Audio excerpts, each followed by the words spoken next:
minute. Okay. There we go. Okay, recording Okay, there started. we go. Go ahead. Okay, welcome everybody to the CSI Impact Series. I'm Casey Wilson, a current Canals Fellow with the CSI division.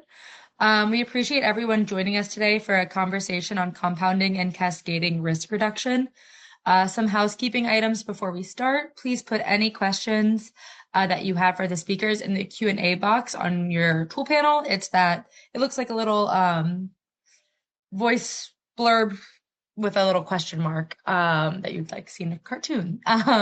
There will be time for Q&A at the end of the panel discussion. This webinar is being recorded and will be posted to the CSI website within the next few weeks. We will show this link again at the end of the webinar and send it out via email. And now I will turn it over to Amanda to kick us off.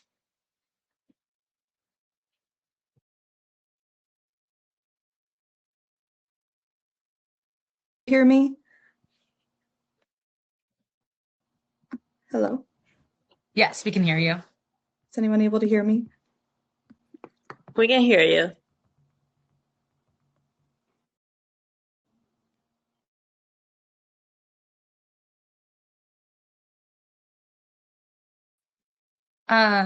Amanda's frozen for me. Is she frozen for others? For Okay. me also.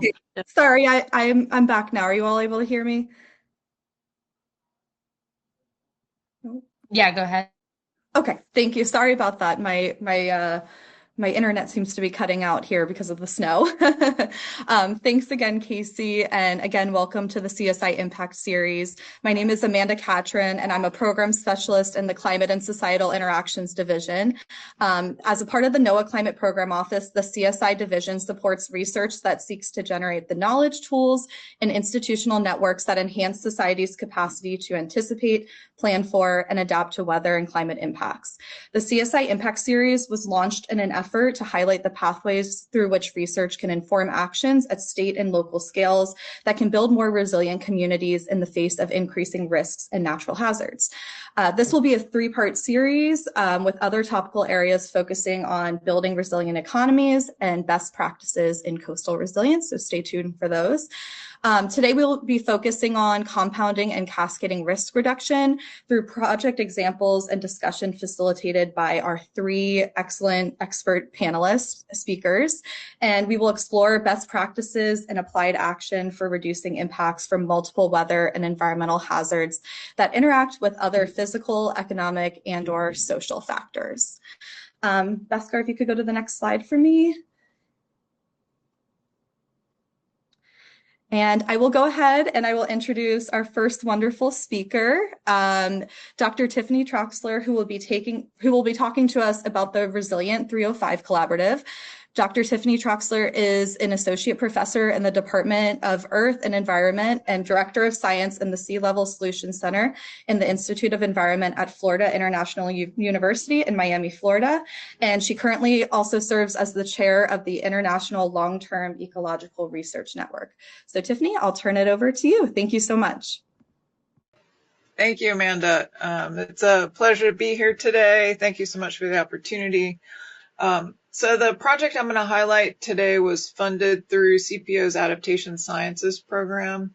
And along with myself, our lead co-PI was Dr. Amy Clement, an atmospheric scientist at University of Miami. And our project partners are founding members of the Resilient 305 Collaborative. This is a multi-institutional collaborative partnership formed to promote and accelerate implementation of the Resilient 305 strategy, which is Greater Miami and the Beach's living action plan for building community resilience. And with these partners, along with colleagues at Hunter College, in the project, we sought to advance interdisciplinary science-based adaptation that increases climate resilience, centered on community priorities at the neighborhood scale, enhances resilience outcomes that promote quality of life, and supports iterative resilience learning over time. Next slide, please, Bhaskar. Thank you. So across Miami-Dade County, as in many places across the U.S., residents experience multiple environmental hazards, and they often have compounding and cascading risks. urban environments compound risks of extreme heat. Various multiple coincident sources of flooding produce compound flooding. Depending on the hyperlocal geographic variation, residents can experience impacts of coastal flooding beyond the coastline, while other residents can experience extreme heat, flooding, and impacts of extreme storms concurrently. So addressing all of these sources of risk now and into the future poses serious challenges that will only become more expensive to mitigate over time.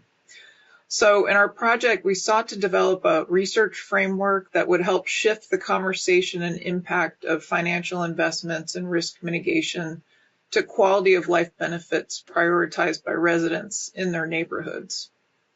Thus, our effort first focused on conducting research to understand geographic variation at the neighborhood scale in community hazards, focusing on heat, flooding, and storms, metrics of community resilience, which were informed by application of the Resilient 305 strategy, and community priorities through a set of focus group activities that started with a climate walk and talk in each of the 8 neighborhoods, where our work focused in the Little River to North Beach Resilience District in Miami-Dade County. Next slide, please. So the dialogue of our focus group activities was structured to discuss quality of life community priorities and hazard-specific barriers, innovations, the types of skills, programs, and other types of support that would help residents thrive in the face of these hazards, and what types of investments residents would like to see in their neighborhoods. We also conducted a resilience inventory of 52 nonprofit, academic, and government organizations. That's included about 150 projects and programs to date. And we brought this qualitative and quantitative information together to advance a resilience learning system research framework as a reflexive, community-driven approach to help direct resilience investments toward risk reduction efforts that would meet quality of life priorities of community members in their neighborhoods. Next, please.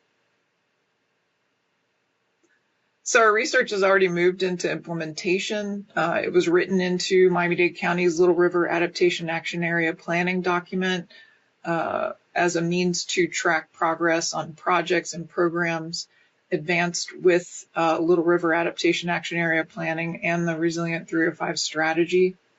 And moving forward, we're working with Miami Climate 365 to release some of our adaptation science research projects during upcoming Miami Climate Week in March, which will include a public-facing web presence.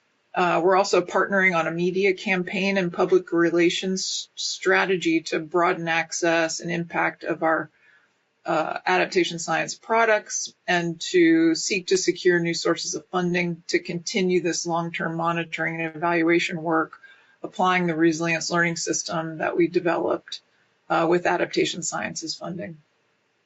Thank you so much.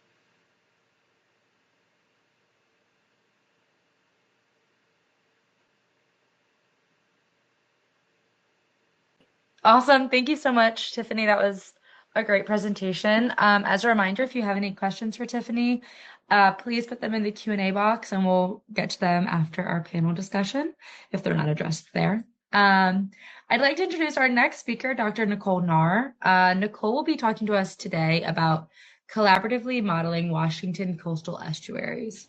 Dr. Nicole Nahr is a social science and education specialist and integrated knowledge and education team lead at Washington Sea Grant. Sorry, I stumbled over that a little bit. So turning it over to you, Nicole. Thanks, Casey, and thanks for joining us this morning, everyone, or afternoon if you're on the East Coast. So the project that Casey shared with you here, the title, it was funded by the Climate Program Office's Climate and Fisheries Adaptation, or CAFA program. It's a Type 2 project, so a little more community-based and relying more heavily on social science methods. The PI for the project is Dr. Melissa Poe at Washington Sea Grant. I'm a co-PI and the project lead. And a couple other researchers from the University of Washington are also co-PIs, Sean McDonald and Caitlin Moggle. And then we have a lovely CAFA postdoc who sort of sits between Washington Sea Grant and the research side at UW, Caitlin Kowaleski. And really, this whole project is partnering with the Willapa Grays Harbor Estuary Collaborative, which is coordinated and facilitated by Washington Sea Grant. I'm the lead facilitator for that group. It was formed in 2021 to continue building trust and sharing information that's needed for successful ecosystem-based management in the sister estuaries. And it's comprised of many different stakeholders and rights holders that influence tideland management in Willapa Bay and Grays Harbor. So we have a mix of federal agencies, state agencies. There are 5 different state agencies with some either regulatory or supportive function with aquaculture. It has a lot of different local government organizations, many members of local industry, including the shellfish industry and fishing industry, several local tribes in Washington. Treaty tribes and federally recognized tribes play a major role as equal co-managers with the state. And then we also have some local environmental NGOs who own or manage local tidelands in the area. Next slide, please. So Willapa Bay and Grays Harbor, if you're not familiar with them, they're 2 of the largest bays on the West Coast. The shellfish industry in these sister estuaries is over 125 years old, much older than that if you consider the harvesting practiced by indigenous people since time immemorial. So what are the compounding and cascading risks in this place? If you click, it should trigger the next animation. Really, it's high stakes and contentious trade-offs in a really complex social ecological system that is facing many different stressors that operate at different timescales. And this makes it hard to dig into a single issue or stressor in isolation. So I think the key considerations here are connection and complexity. So in terms of high stakes, we have important priorities around species and habitat recovery. Eelgrass is really essential habitat for lots of protected species like salmon. We also have green sturgeon and migratory birds that are protected and managed species. It's also a place with a long history of working waterfronts. The area continues to provide a really substantial percentage of the nation's cultivated shellfish, and the surrounding counties of Grays Harbor County and Pacific County, they're among the most seafood dependent in Washington state. And so these working estuaries have a tapestry of like cultivated and wild shellfish areas, multiple cultivation and harvesting methods being used, and lots of other natural resource-based livelihoods like a Dungeness crab fishery, salmon fisheries, razor clam harvesting, timber, ranching, cranberry farming, a lot going on here. And then you have sort of these perceived trade-offs between conservation and rural livelihoods that lead to like policy and regulatory conflicts. So that's kind of another immediate and ongoing stressor for the system. You click forward. And then kind of you have these additional ongoing stressors that have more acute or current impacts. We have invasive species. We had in recent past Spartina cordgrass.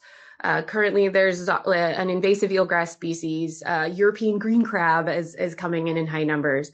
Non-native oyster drills. We have a native pest, burying shrimp, that have been really impacting the industry. And we have water quality concerns from growing upland development, from like housing and tourism. Some of these industries can introduce sewage or bacteria or sediments into the system.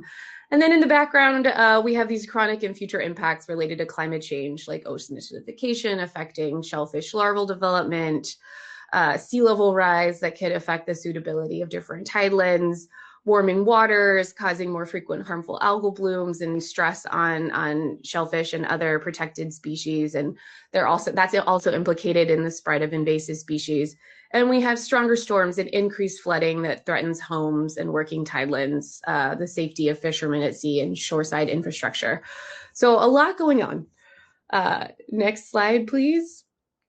So in terms of what we're doing for the project and where we're at, we really wanted to get the collaborative to a place where we could legibly see for everyone sort of what is at stake in the system and share some more information about the state of the science within the system.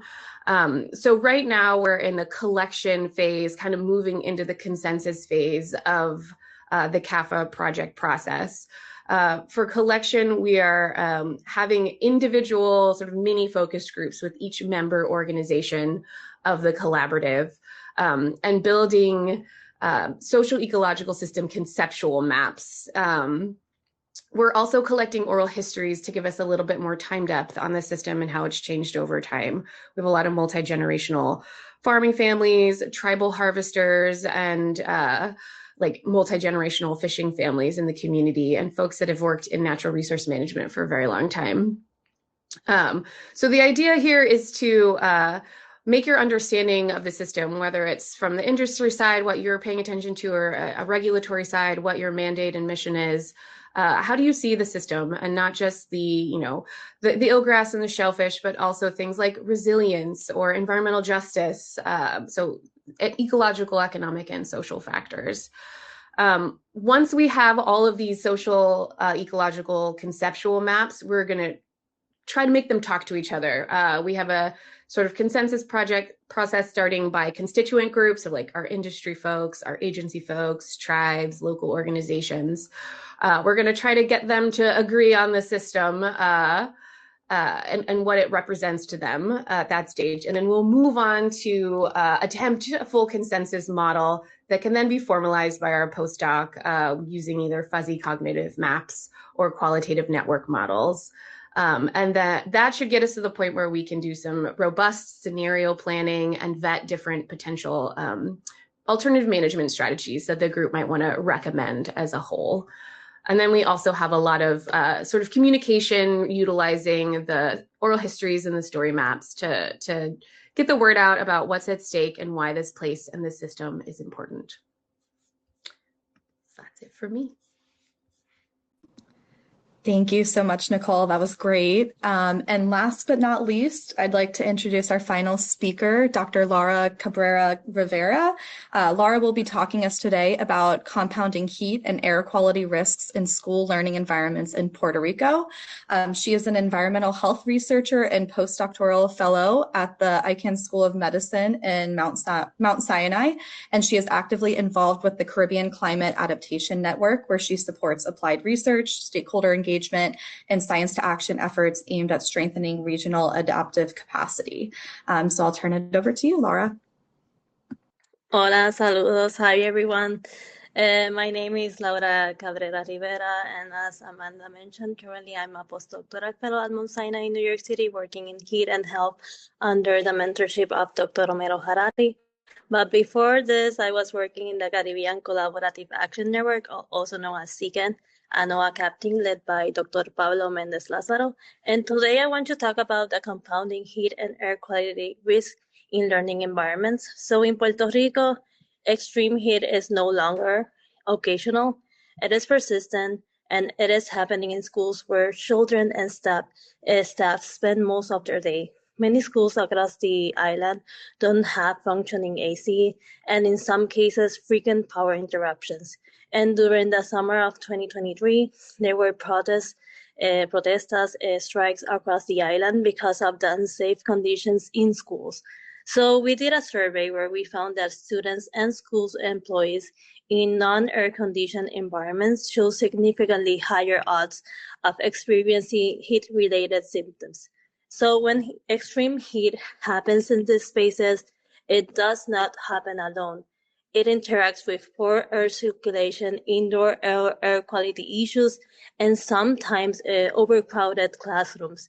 And together, these conditions directly affect comfort, concentration, learning, and health in children and staff members of the school.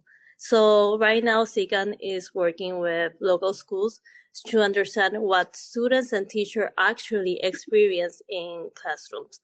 Next slide. So to show you how this works in practice, I will use the first school we collaborated with as an example, La Escuela de Julián Blanco. It is important to know that La Escuela de Julián Blanco is a ballet school. So students have ballet classes and normal classes, and it's located in the metropolitan area of San Juan, Puerto Rico. And the teacher we collaborated with is Maestra Minuet Rodriguez, who actually created this figure. So our project is divided into 3 phases. Depending on the needs of each school and the age of the children, these phases can change. So at the Escuela Julián Blanco, we started with phase 1, which focused on teaching students what extreme heat is and how is it measured. We did hands-on activities where students measure temperature themselves using thermometers and even drones. And we also did an activity where they explored satellite images to see surface temperature in different cities. I told the students, choose a city that you would like to see the land surface temperature. And I remember one student chose Buenos Aires. And then we compared Buenos Aires with Puerto Rico, and they could see how hot Puerto Rico is really. So once they understood how and why heat is measured during the summer, this summer in 2025, we moved into the phase 2, where we install sensors, the Blue Maestro, that measure temperature and humidity at the school. The students help collect the data, choose where the sensors should be placed, and why were the sensors placed there. Then finally, in phase 3 that took place in August of last year, we reflected on what worked and what did not work during the summer. And we expanded the project by introducing purple air sensors to also measure air quality in the schools. Next slide.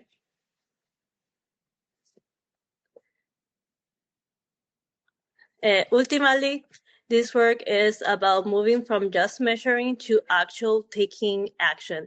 We combine heat and air quality data with what students and teachers are experiencing to understand what's really happening inside schools. This could help us identify risk and support simple low-cost solutions like planting trees, like better ventilation, cooling areas, or simple changes in their schedules in the school. And most importantly, this project also supports citizen science. Schools learn how to monitor their own environments and how to respond to their own risk. And just as important, this is the best thing, is that students are learning how science connects to their bodies, their classrooms, and their right to a healthy place to learn. Thank you.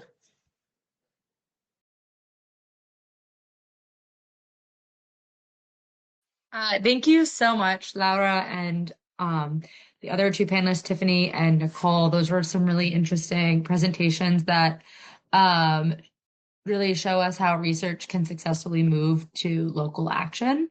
And now I'm excited to jump into the panel discussion. We have lots of good questions. If you have any questions, as in the audience, if you have any questions, please remember to put them into the Q&A box as well. So first question is, what were some of the biggest challenges you faced and how did you overcome them? Why don't we start with Tiffany, then Nicole, then Laura? Sure, thank you. Yeah, so I think as a lot of people faced in 2000, 2001, and into 2002, COVID unfortunately was a major disruptor in our work, and because of the collaborative nature of the work. But as everybody else, we figured it out, and we did have to postpone some of our resident engagements as a result of that. But another challenge that we faced is, certain types of data are simply not available at the scale at which we were exploring these intersections. For example, health data. So health data are really important. It came out in some of our engagements as some of the factors that help to define people's quality of life in their neighborhoods. And some of that simply isn't available. So what we took from that is that it's really important for us to continue to engage with a living approach, and to continue to incorporate new information as it evolves over time.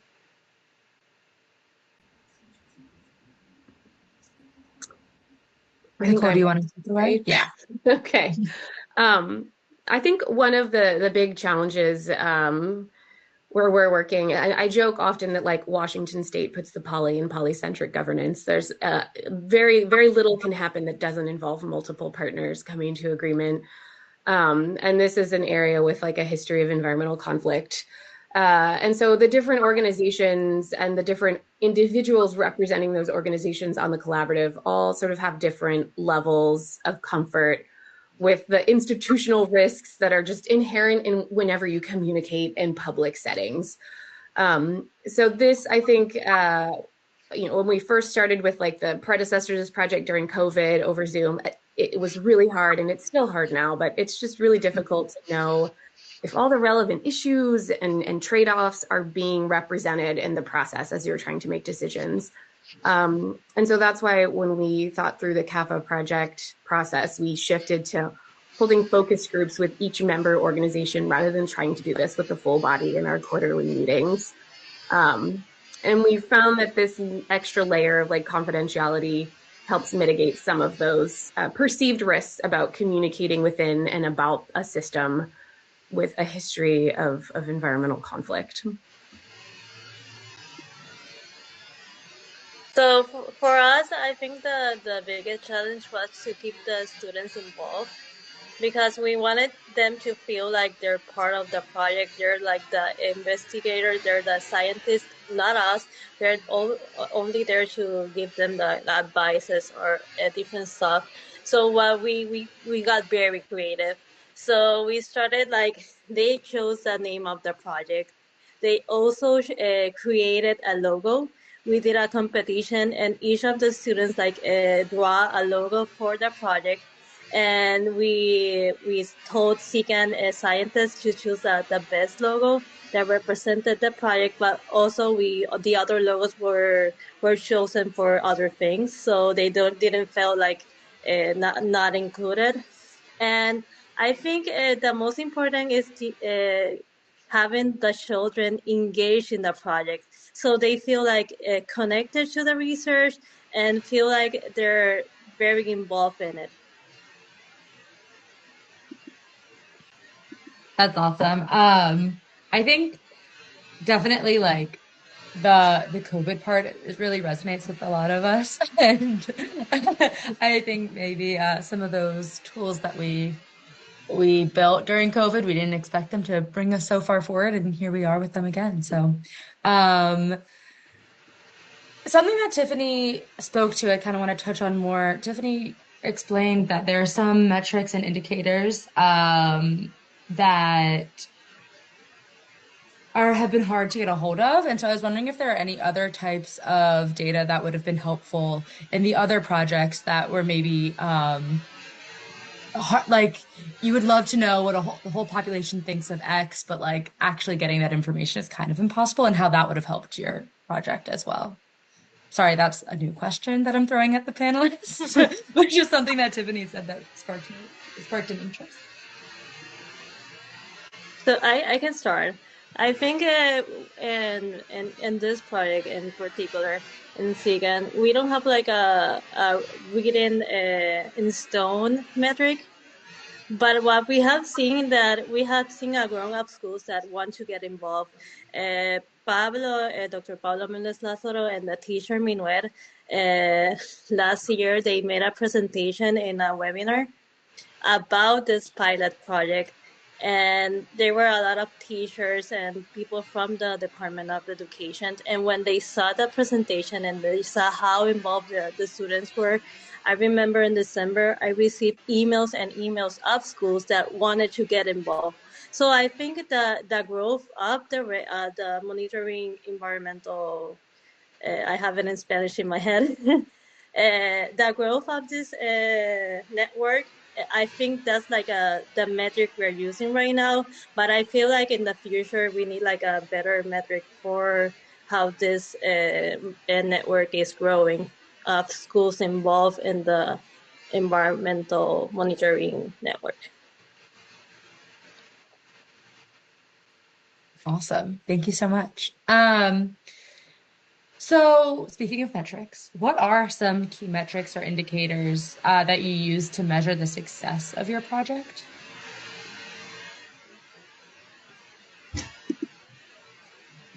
I can start. Yeah. Thanks, Casey. Trying to create and implement a reflexive, iterative product obviously requires funding beyond the life cycle of our grants. And so we've been really trying hard to figure out ways where we can diversify our funding sources in order to continue the work and diversify our partnerships. And I did mention that we're working with communications and public relations firm to try to bring more, try to increase access to our products and the types of products that we're delivering, leveraging the adaptation sciences funding that we were fortunate to receive. So for me, a key indicator of success is going to be, can we continue to operationalize the work that we developed in the adaptation science program so that we can continue to understand, how this resilience building framework can help us understand how it's improving, how the implementation of the Resilient 305 strategy is improving resilience outcomes, both of risk reduction and creating quality of life benefits that our communities prioritize in their neighborhoods. Nicole? I can take that one too. Really, our CAFA project is designed to create tools that will enable the collaborative to carry out its mission. So I think if we can, and if we do that, that would be an important measured success. And a good indicator of like being able to fulfill that mission is being able to like collectively agree on some management recommendations that the group can advance. I think the reality is that it might not happen. I mean, consensus is sometimes really hard when you have so many different perspectives. I do think that the fact that the approach we're using, it provides sort of like a thinking tool and also a communication tool, as well as a consensus tool and sort of a scenario planning and management strategy vetting tool. That gets us somewhere, but it doesn't guarantee it. I do think, though, regardless, like the shared understanding of the trade-offs and the values that are held by different collaborative member organizations is a really important thing to get out there. There's a phrase in Spanish that I often come back to and often think about in this work. It's cada cabeza es un mundo. Every head is a world. And I think in many ways we're trying to help organizations visualize their world so it's legible to their co-managers. And then we're also trying to visualize Washington's sister estuaries and the communities that are dependent on them so that they're more legible to the wider world. So if we can accomplish that, I think that would be a big indicator of success. That's awesome. I'm curious, what are some ways that you approach balancing those trade-offs and understanding how to, just approach different communities with kind of those disparate opinions of how things should be invested in? Yeah, I mean, I think a big part of it is making the trade-offs obvious. For a lot of us inside of our own head, the trade-offs are obvious.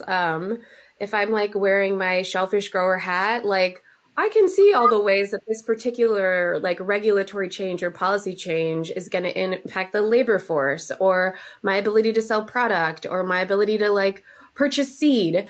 That's not necessarily visible or in the back of the heads of like regulators that are making these decisions. So I think part of it is kind of looking under the hood and getting people to sort of think about their own thinking in a little bit more intentional way. I think sometimes too, there's bigger organizations. Some of these agencies on the collaborative are pretty large. They have a lot of different areas that they're working on.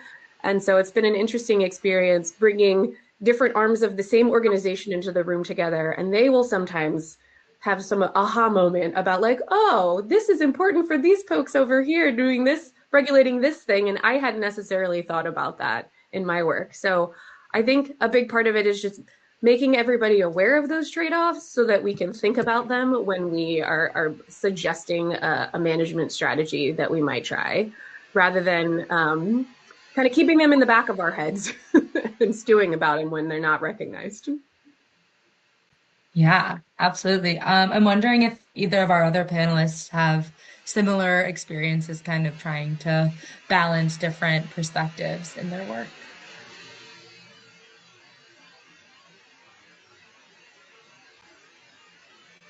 And perhaps not. I can just comment on that briefly. One of the sort of tensions that we've experienced in terms of academics working in the collaborative space, it takes a lot of time and energy and developing those partnerships with nonprofit organizations and the smaller groups that are interested in facilitating these dialogues or focus groups at the neighborhood scale. There's this tension with publishing papers, for example. So it really is something that I have learned. It's a commitment that has to extend beyond what the normal or routine metrics are that are typically applied to academics, and you just have to decide that this is important for the work that you're trying to do in a collaborative way. Yeah, absolutely. Laura, is there anything you wanted to add? No. Okay. I'm good. Our next question is curious where you see the work going in the next 5 years, the next 10 years. And maybe, Laura, we could start with you and then go to Nicole and then Tiffany. So I'm not working anymore with Segan, right? But this project was very important for me because I think this project was one of the ones that you take home and you're happy about, because we collaborate so much with the children. We see them learn. They were part of the HIT Summit. It's a summit that we do every year, and they presented that work they did. So I think it's a happy project. It's not like being in the computer and like doing GIS or R. So I see this project in the next 5 years, like growing island-wide. Like I mentioned, we received so many emails in December of different schools. So I hope in 5 years, this is part of the curriculum of the school. So schools have real data of heat, air quality, humidity, and other variables. And they use it for their projects, for their classes, for everything, not everything, right? But for their classes. So, and then in the 10 year, I think if it's a great model and it's working perfectly, I see it going in other places in the Caribbean or in the world. People doing this same model, but adapted for their conditions, right? Because in Puerto Rico it's heat, flooding, but here in New York we have snow. So yeah.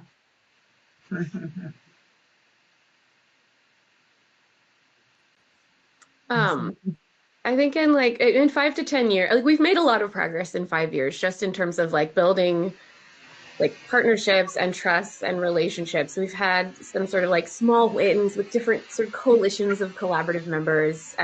You get right people in the room and you can line up some problems and solutions and make things happen. So I think really if we can continue to do that, and advance some management recommendations that the full group can get behind, rather than sort of coalitions of different constellations of member organizations, that would be great. I think sharing your perspective, reaching consensus, like having difficult conversations, like it's something that takes practice. And so I think once folks have sort of the muscle memory for that, there's now shortage of issues that need to be tackled in these communities. So I think it'll be really nice to have the partners and the systems and the processes in place to meet those challenges and rise to the occasion. Can I add something really quick? My colleague is connected in the webinar, and he just told me that we have 45 schools that are already in the project, and EPA is also wanted to be involved in this. So I wanted to add that. Yes, Laura, if there are any opportunities, we also work on heat and air quality and trying to incorporate more schools, maybe a learning network across other cities, building off of what you guys have done. It's really fantastic. Oh, my turn. Yeah, so being an ecosystem ecologist and cutting teeth on long-term ecological research way back in the early 2000s, working with social scientists, engineers, public administration, experts. It's really exciting to see the opportunities for understanding, tracking, and trying to improve outcomes within cities when we're looking at the opportunities for reducing risks of hazards and improving community benefits. Like we think about this in the Everglades a lot, and we think about, for too long we thought about the Everglades as a system separate from our urban environment, and those agencies and local organizations are now more than ever seeing this as one large interconnected social ecological system, and we should be exchanging approaches and applying them at larger scales so that we can make these connections. And so at this point, understanding and applying some of the work that we've done in the ecological space, specifically on understanding long-term trajectories, and it's a lot harder when we start to work with communities at the neighborhood level. It's so much more complex, and it's been an extraordinary learning experience being part of a collaborative such as this. I see that and we see that this is an opportunity to continue to develop this work, applying the products that we developed in the adaptation sciences program to improve resilience outcomes over time. So, trying to get back to those neighborhoods, understanding the change that may have occurred over the last 5 years, and working with our partners and other partners to expand the approach in other areas in Miami-Dade County. Awesome. Thank you so much. Those are 3 really interesting considerations for how our work is going to progress. So it's very exciting to hear what you all are thinking. I have one more question to ask you all to kind of wrap it all together with a nice bow. And so now to the audience, now's your time to put in some questions into the Q&A box. We have some in there, we just haven't approved them yet. So, but please don't be shy. Add some questions if you're considering any. So our final question is, why is it important to consider compounding risks together rather than as separate challenges? So, our webinar is all about compounding and cascading risk reduction. That's, essentially core to all of your work. So I'd love to just hear a bit more about why you find that to be so important. And Nicole, we'll start with you, then Laura, then Tiffany, to switch up the order. Sure. I mean, I think in a most general sense, if you're looking at risks as a single issue, you might be ignoring really important management trade-offs. There could be unintended consequences of managing one risk without considering others, or you might miss out on some really important synergies or efficiencies that you could take advantage of if you're just focusing on one thing. I'm going to say something similar as Nicole, but in learning environment, if you see heat as one thing, you need to see it connected. When heat happens, extreme heat happens, we have a problem with ventilation, air quality, power outages, and if infrastructure conditions. So we need to see them together, and how that is the cascading effect about extreme heat in schools. Yeah, and I'll just add that budgets are limited, and are, just with every strategy and investment that we make to reduce risk, considering multiple risks together and considering ways in which we can improve the community benefits associated with those investments. So, it's not simple, but for example, designing flood mitigation to include increased tree canopy or cool pavements, that also allows us to create environments that are more walkable, which promotes health and promotes community cohesion, because you're not trying to get out of the sun, and you can actually stop and talk to people in your neighborhood. Awesome. Thank you guys so much. I appreciate you being here and answering our panel questions. Now we're going to turn it over to Amanda. She's going to facilitate the Q&A portion. So thank you all so much and enjoy the Q&A.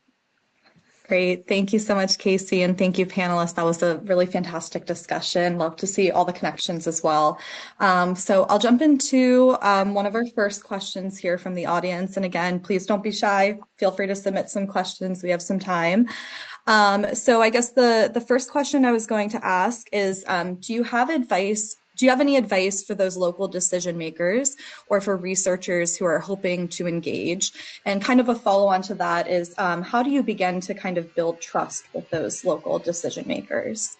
And maybe I'll turn it over to Nicole. Do you have a thought there? I saw you kind of take a look. Yeah, I have many thoughts. I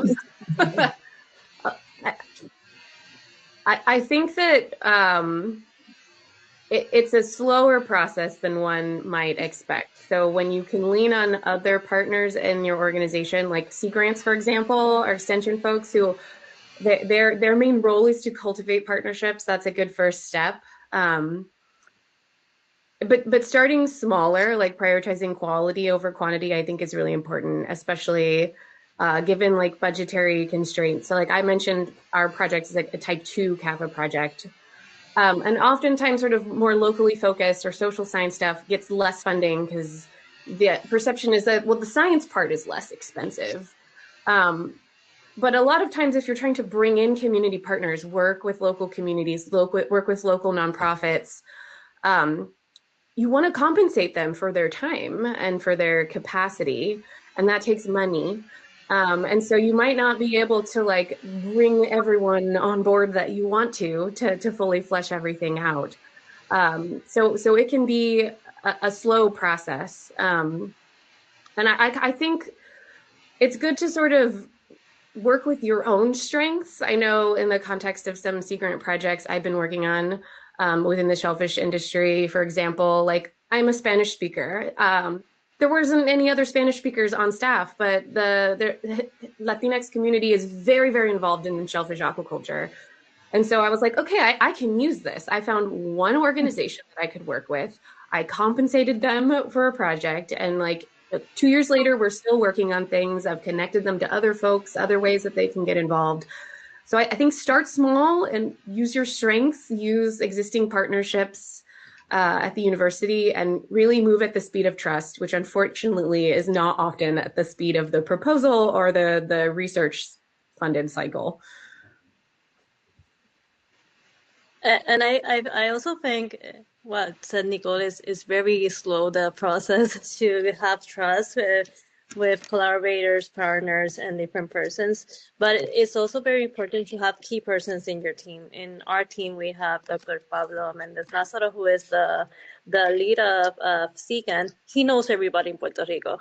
You go somewhere and they know Pablo. You go to another place and they know Pablo. So having that name in our team and go into communities, it helps to have that trust beforehand. So I think having Pablo as the lead in Ansigan is awesome. Yeah, I'll just mention that early on when we were trying to understand what people are challenged with and engage on flood awareness. Citizen science was a really fantastic opportunity to do that because it gives you the opportunity to work directly with individuals on education, on increasing awareness around risks locally, and start to build relationships with people that would like to engage further, which includes decision makers and other researchers. Thank you. That's great to hear, and really the power of partnerships and kind of how you continue to build your network and engage in that way. We have another question that just came in, and let me pull it up. It says, how have your local contexts influenced the way that you do work? Maybe I'll start with Laura. You're not going to influence the way do you? Well, my local content influence the way you do work. I think in Puerto Rico, we have like a lot of barriers. We have in my house, in my personal experience in Puerto Rico, we have frequent power outages. I could have no power weekly. And I think we have a lot of barriers with partners, with things that happen in locally with Puerto Rico. When Hurricane Maria passed, we were 3 months without electricity in my house, in my household. But there were people without 6 months without electricity. So I think it depends on the context of every person in their region.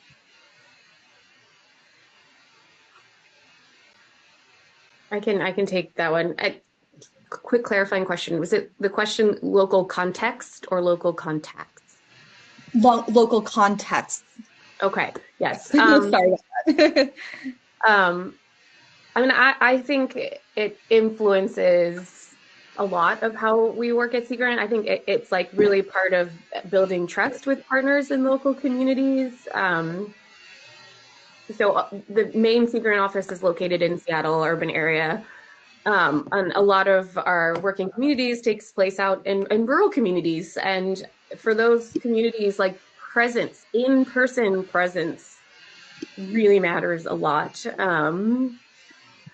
Phone calls are better than emails, right? And so learning how to better meet the needs and the communication styles of your partners, I think really informs how you do the work and helps.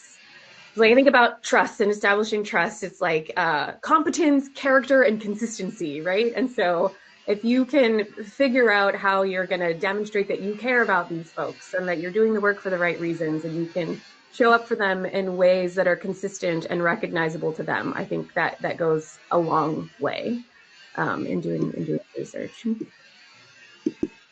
Yeah, I'll just add that context is foundational to the project that we did in the adaptation sciences program. There's certain capacities to develop resilience strategies, and they can't possibly be able, digest and dissect the extraordinary variation that occurs across neighborhoods, and those, the resilience investments are being focused to have impacts at neighborhood level. So being able to integrate community context with the work that is to be done has a number of benefits, including continuing that trust building process, as well as continuing public support for the investments that are being made and will need to continue to be made, especially when it comes to things like general obligation bonds that need to be approved by voters. Thank you. Yeah, you all are from very different kind of geographies, but I also see a lot of similarities in the way that you approach things, even from different contexts. So that's very interesting. And I think we have time for about one more question. This is a pretty practical question, but do you have any special techniques to present scientific information to decision makers in these different collaborative environments? And Well, whoever would like to jump in, feel free. Yeah, I'll just say that, work, the climate walk and talk. So, to sort of presence the discussion and the content and start to, break the ice, walk around the neighborhood, talk, having either someone from a homeowner association or local jurisdiction, or even, some of the work that the county may be doing in a neighborhood, talk about what's happening, why, and, just getting people moving around and, just experiencing their neighborhood maybe in a way that they really haven't had the opportunity to just kind of look around and have those discussions, has been really a rewarding experience and very fruitful in terms of the qualitative information. In our case, we have different activities, and one of the activities is that we ask them what is happening in their community. So they can tell you it's flooding, there's heat, and then we explain that that's climate change. So in some part, they are telling their story, and we're explaining how that is climate change, but we don't change nothing about what they are saying. So they don't feel like we're forcing them like a book or something about what we know. I think learning as much about your audience as possible is like really essential, so that you can connect what you're doing to what they care about and what their needs are. Like having some engaging hook that gets folks to pay attention to is really important. I think also for a lot of folks that are, their training is more academic focused, like you and your colleagues are not the best judges of what's jargon and what's accessible. I'm like, call your mom or dad on the phone and like run it by them. And like if your mom or like someone who in your life who has zero academic training understands you, then you're closer. But or at a minimum, get colleagues from other disciplines to sort of vet what you're saying. Sometimes it can be really hard for people to distinguish what's jargon or not, even things that seem like sustainability or resilience, right? Those mean different things to different people in different disciplines and in the local community. So I think being really careful about identifying jargon is like kind of a good best practice. Very great point, and a good reminder for all of us in our work. Well, that is all the time that we unfortunately have for questions. Tiffany, Nicole, and Laura, I want to thank you so much for being here today and for your time. This was a really fruitful discussion, and we really appreciate all your insight. I just wanted to, if Bhaskar, you could share your screen really quickly. I'd like to just share a link to where our recording for this webinar will be posted. Just give us a few weeks to upload the recording, and we encourage you to stay tuned for information on our next webinars. As we mentioned before, this is a 3-part series, and our next webinar will be focused on building resilient economies, and the third one will be focused on coastal resilience. We will also send out the link via email after this, so you can get the recording. But thank you all again for joining us today, and I hope everybody has a great afternoon. And if you're near snow, stay safe, drive safe. But again, we appreciate your time, panelists, and have a great day, everybody. Bye, and thank you for inviting us. Thank you. Absolutely. Thank you. Bye.